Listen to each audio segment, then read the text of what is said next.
Hi everyone, this is the first video in a series that will cover all of the concepts you need to know for your IB Business Management final exam.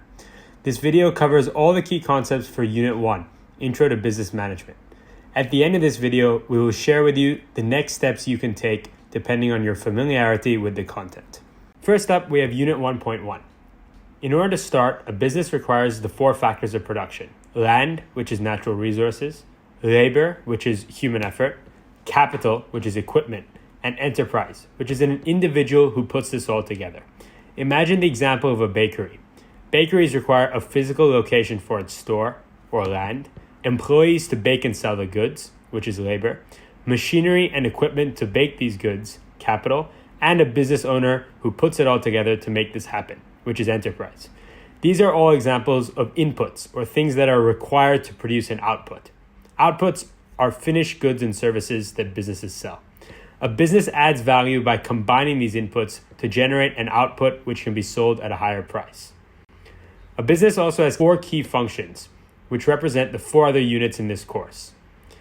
They are the Human Resources Department, which manages the organization's staff and deals with training and recruiting employees; the Finance Department, which prepares financial statements and ensures bills are paid; the Marketing Department, which helps ensure customers are aware of a business's products or services; and the Operations Department, which helps source the right materials to ensure the right quantity of products are produced.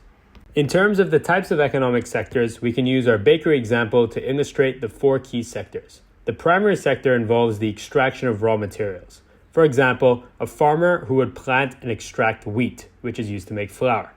This would then be transported to the bakery, who'd use this flour to construct finished goods sold to customers, which is what businesses in the secondary sector do.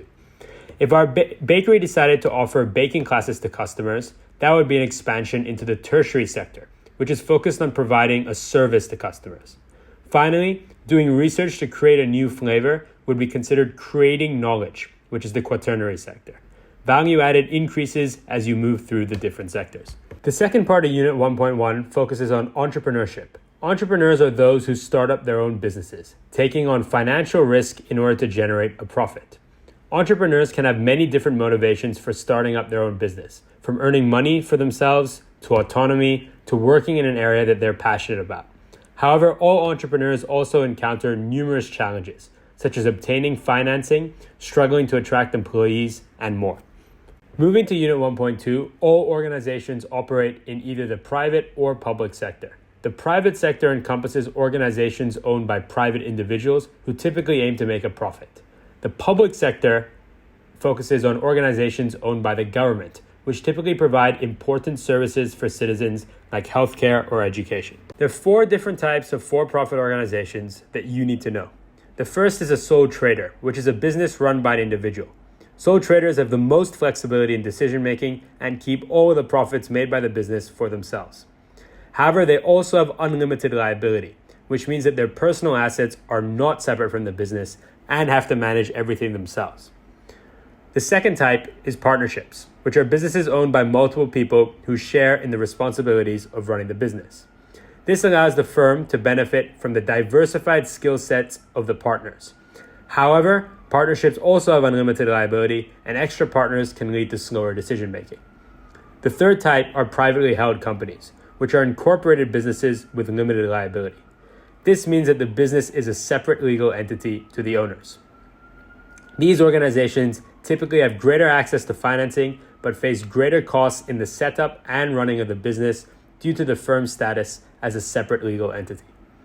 Finally, publicly held companies are firms whose shares are sold to the public via the stock market. These tend to be large companies who can very quickly raise large amounts of financing, but they also have to deal with conflicting priorities from different stakeholders. Remember that the structure of a business can change over time and depends on the needs of the business. The final concept in this topic is social enterprises, which are businesses that have a social or environmental goal. Social enterprises can either be for-profit with a dual focus of earning a profit and their goal, or non-profit, which means they're just focused on their goal and any surplus that they earn is reinvested back into the business. Being a nonprofit can help maximize a firm's impact, but also leads to challenges in raising finance and recruiting employees. Remember that even organizations that don't aim to generate a profit also need to cover their costs in order to continue operating. Moving to Unit 1.3, which is focused on aims and objectives. All firms have mission and vision statements. Mission statements are why the organization exists, and they help guide how the firm acts and makes decisions. Vision statements are long-term aspirational statements of who or what the firm wants to become in the future. Each business also has key objectives, which refer to what they want to accomplish. These objectives can be strategic, which are long-term objectives, or tactical, which are short-term objectives. Common objectives for a business include growth, which is increasing the size of the business, profit, and ethical objectives, which involve considering community impact in a business's decisions. Remember that the type of business will impact which objectives are more important. For-profit businesses often prioritize profit above all else, while nonprofits will care more about their ethical objectives. Finally, the concept of corporate social responsibility, or CSR, focuses on how a company behaves from an ethical point of view. This involves its environmental and social impact, including how it treats employees, the environment, and the local community. CSR can improve a firm's brand image and improve employee motivation, but can also lead to potential conflicts within the business due to the increased costs of acting in an ethical way. Unit 1.4 is all about stakeholders, which are individuals or groups who are impacted by the actions of the business, whether directly or indirectly. Stakeholders are classified as internal, those who are part of the business, and external, those who are not part of the business. Internal stakeholders include employees and managers, while external stakeholders include customers, suppliers, and the government. It is essential for a business to manage conflict between its stakeholders, as stakeholder objectives are often conflicting. For example, employees want to be paid more, which takes away profit from the business that could be paid to shareholders. Unit 1.5 is all about a firm's growth strategy. Businesses can choose to grow internally using its own resources or externally using a third party like a partner. Internal growth is a slower, cheaper, less risky method compared to external growth. In terms of external growth, there are four main methods that you need to be aware of. The first is an acquisition, which is when a company purchases a majority share in another company. This is a quick and easy way for a firm to grow, but is often very costly and can lead to job losses in the acquired firm. The second is a joint venture, which is when two businesses pool resources to set up a separate legal entity for cooperation. This allows for reduced risk, as resources and costs are shared, but it relies heavily on a strong working relationship for the JV to succeed. The third is a strategic alliance, which is the same as a JV except no new legal entities formed, and the partnership is typically narrower in its scope. Similar to a JV, the risk is reduced as resources and costs are shared, but these are less stable as they are easier for any party to exit. Finally, franchising is where the business gives a third party, called the franchisee, the right to sell its products and use its brandings. This is a very cost-effective, quick way to grow, and it is commonly used by fast food chains.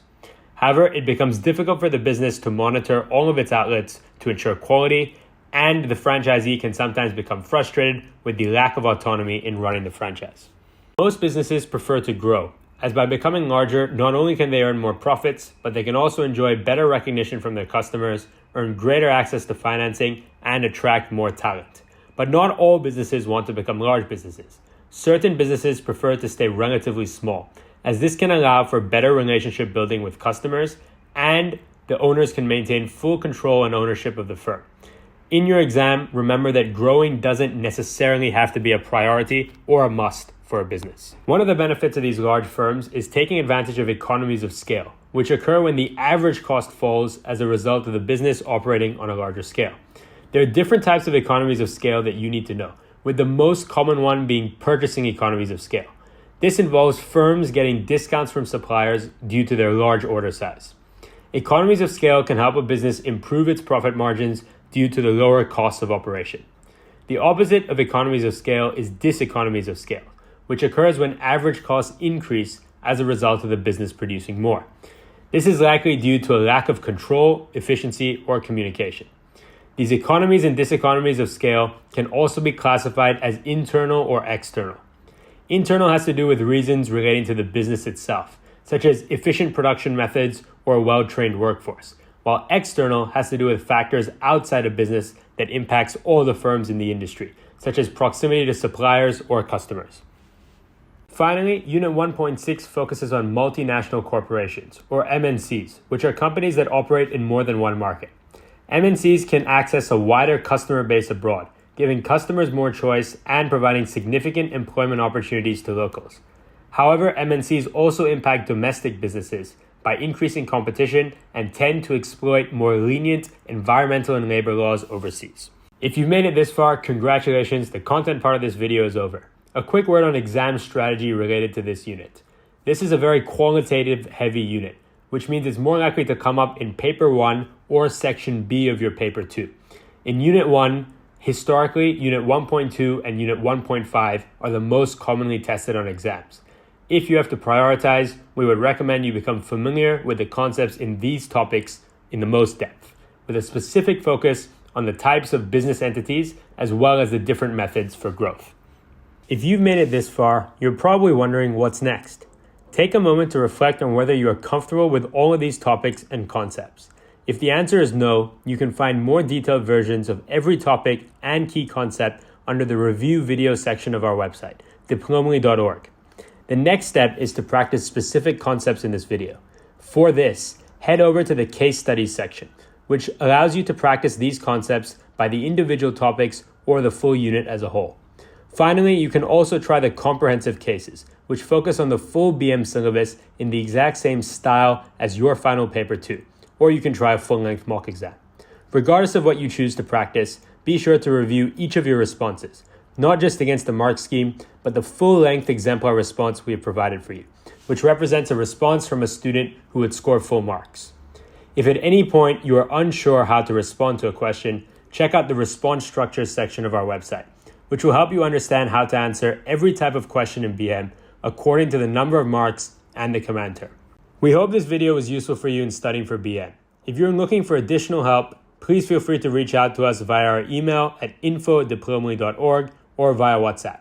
If this video was useful for you, please like the video and subscribe to our channel. Thanks for watching and best of luck in your exams.